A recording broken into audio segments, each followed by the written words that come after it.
तीनों कहाँ हैं? बता कहाँ तीनों? बता तीनों,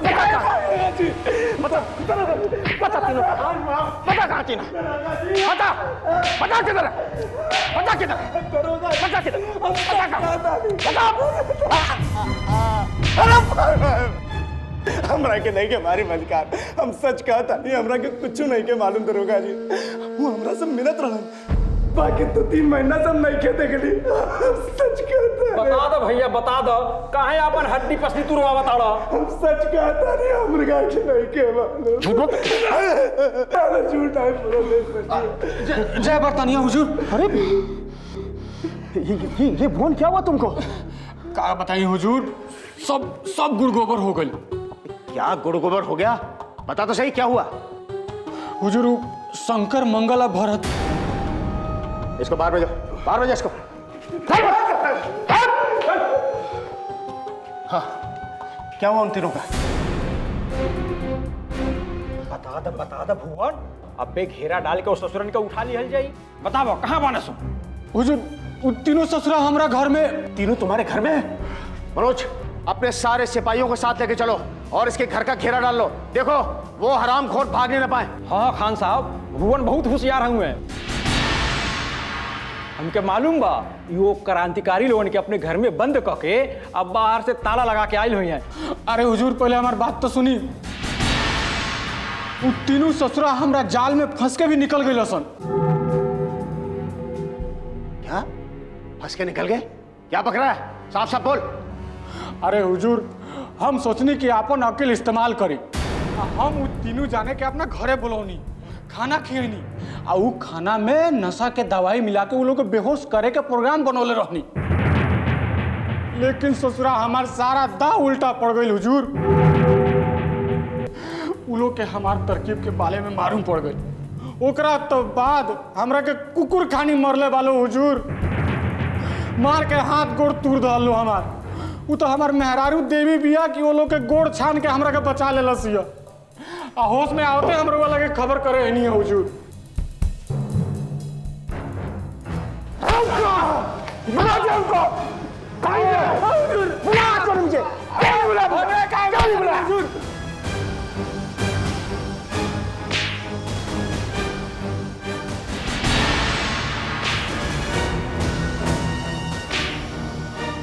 जाई दी, छोड़ दी खान साहब, ससुरा मर जाई। हमरा के माफ कर दी हुजूर, हम तो रउर वफादार बानी।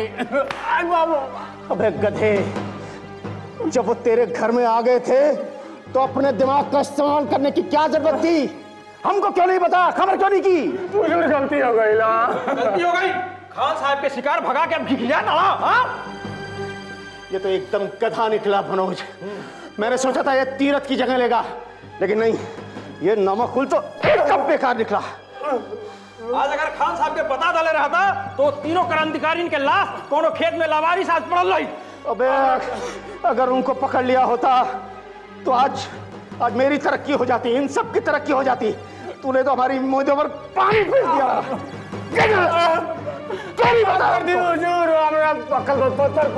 मनोज, ले जाओ इसे, ले जाओ, नहीं तो मेरे हाथ से मर जाएगा ये। चल ले जाओ इसको।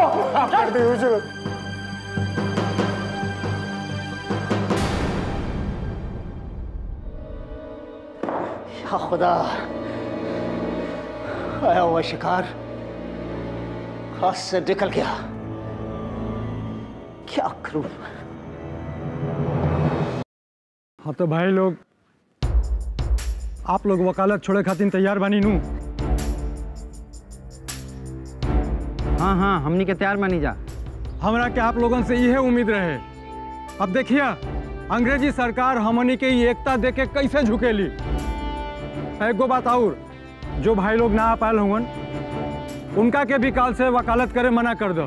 ठीक बा मुरली बाबू, हमनी काल से कचहरी ना जाए, अपना हित मित्र के भी मना करब, लेकिन हमनी के एगो शर्त बा।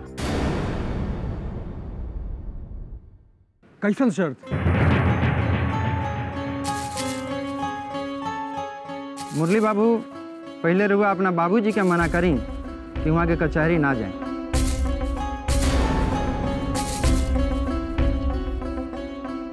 मुरली बाबू, दूसरा के समझाओ कि पहले अपने घर के समझाओ। चला हो, चलल जाई। चला हो। सुनी सुनी भाई लोग, बाबूजी उम्र में बहुत बड़ा बानी, अब उनके का समझाई? आपको समझता नहीं बात के। दूसरा के विलैया सगुन उचारे, आपन घर कुकुर से खियाए। चला हो।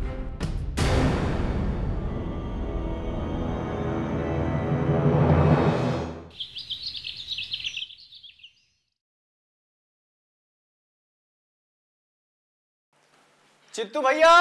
ए चित्तू भैया। अरे आवा राधा मोहन, आवा आवा। बैठा बैठा।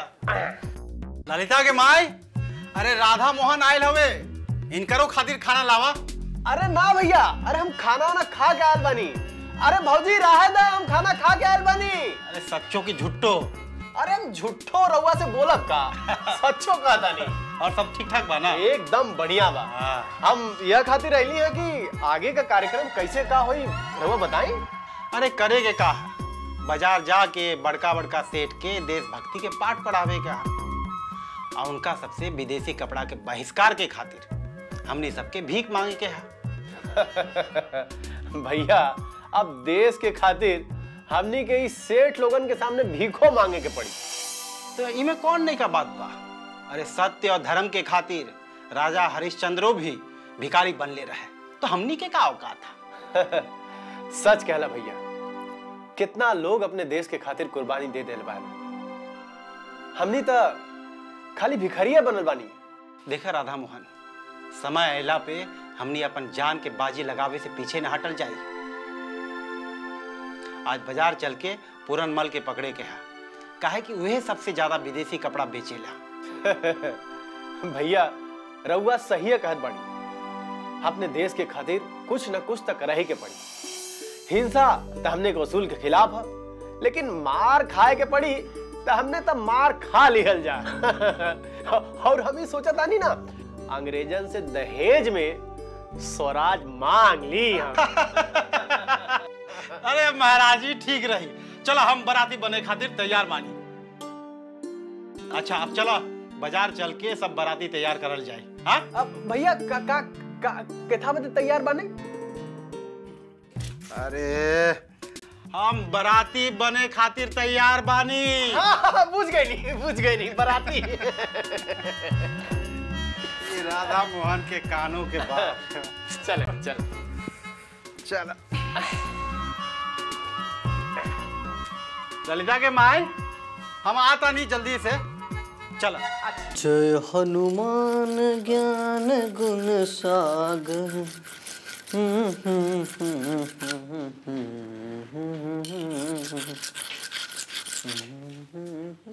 अरे बेटा महानंद, ये तू क्या करे पड़ा? चाकू में धार पिजा रहा बानी बाबूजी। काहे खातिर बेटा? काहे खातिर? ई लोगन के मारे के खातिर।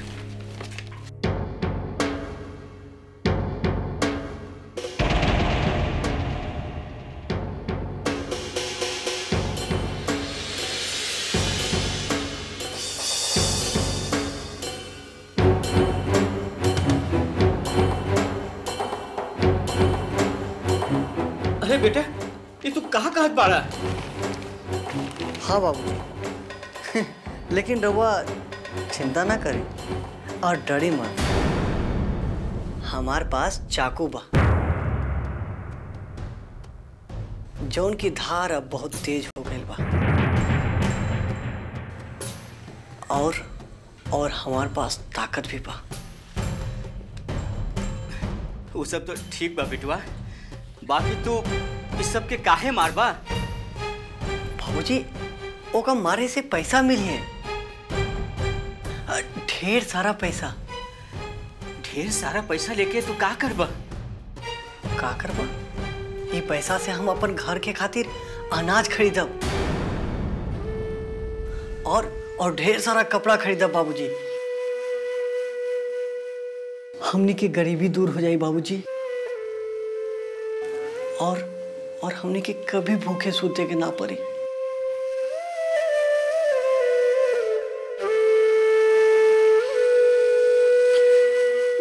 महानंद, जीव हत्या बड़का पाप है। ऐसा पैसा से हमनी के गरीबी दूर ना होखी बिटवा, दूर ना होखी। काहे बाबूजी? इमे इनाम लिखल है। सुमेर काका कहत रहलन। हाँ बिटवा, का तू जाने ला ई लोग कौन बारे जेकर तू हत्या करबा? अरे अरे ई दरोगा खान, अरे इतना खराब, इतना खतरनाक है कि सगरा गांव एक नाम सुन के कहाँ उठेला।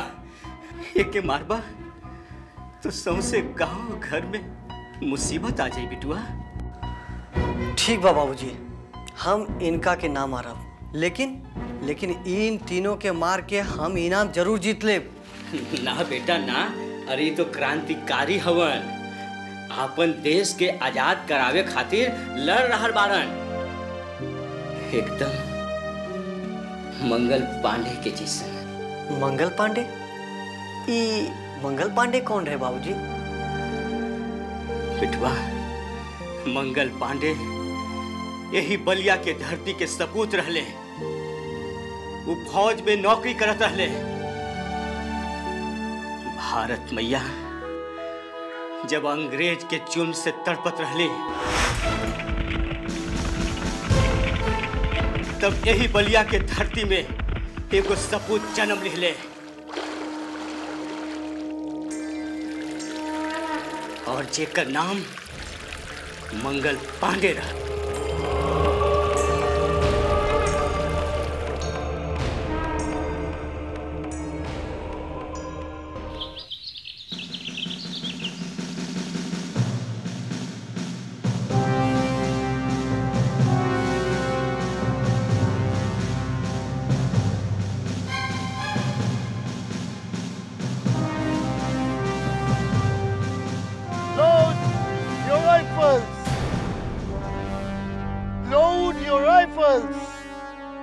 I said, load your rifles.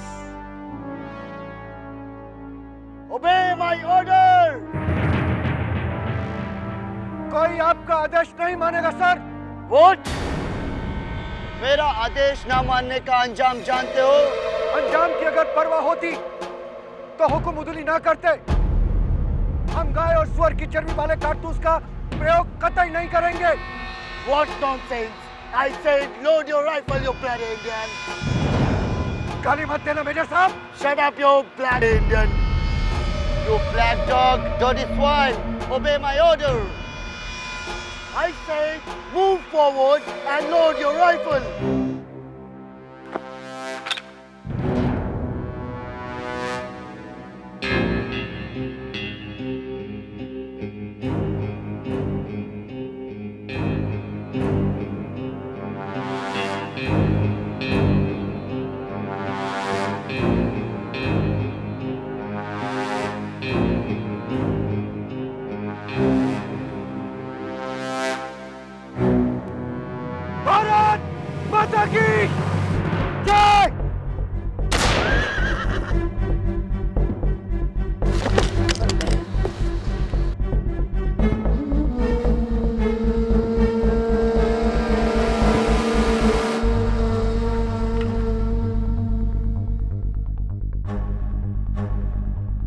चलो भाइयों, उठो।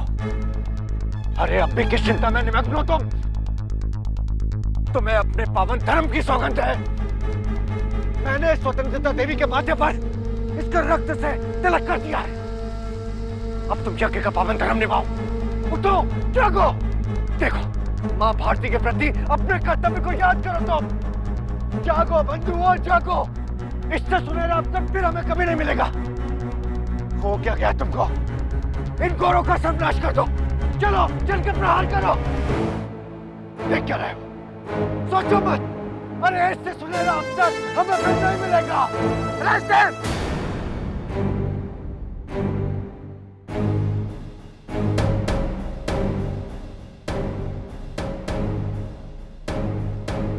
भयभीत मत हो जाओ भाइयों, डरो मत, मर दो।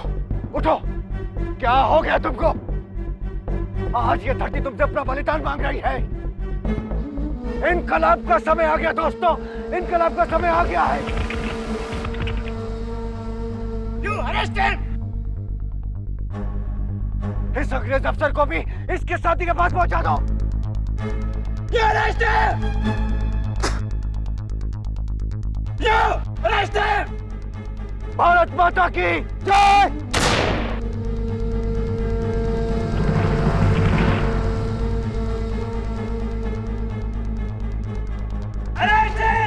समय आ गया है, समय आ गया है इनकलाब का। मां भारती के प्रति अपना कर्तव्य निभाने का बलिदान दे दो भाइयों, घबराओ मत। तुम लोग बोलते क्यों नहीं? अरे जागो मर्दो जागो, तुम्हारे हाथों में रहने वाला है कि चोरियां? मैं कहता हूँ कोई भी मेरी तरफ आगे मत बढ़ना, वरना मैं तुम लोगों का भी वही हश्र करूंगा जो मैंने अंग्रेज अफसर का किया है। अरे हिजड़े हो तुम सबके सब, तुम लोगों के हाथों मरने से अच्छा है कि मैं स्वयं ही मृत्यु का वरण कर लूं। भारत माता की जय। अंग्रेज अफसर के मरला से देश त आजाद ना भाई, बाकी भारत माई के इहलाल की मृत्यु से भारतीयन के नस नस में बह रहल खून इतना गर्मा गए कि अंग्रेजन के पैरन के नीचे की जमीन गर्मा गई।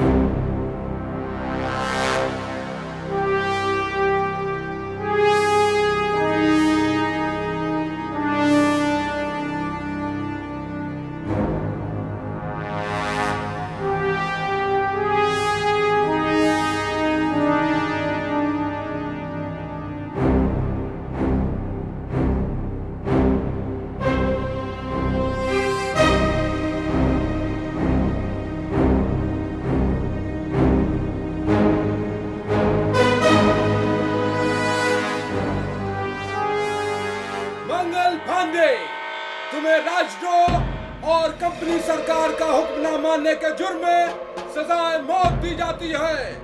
भारत माता की जय।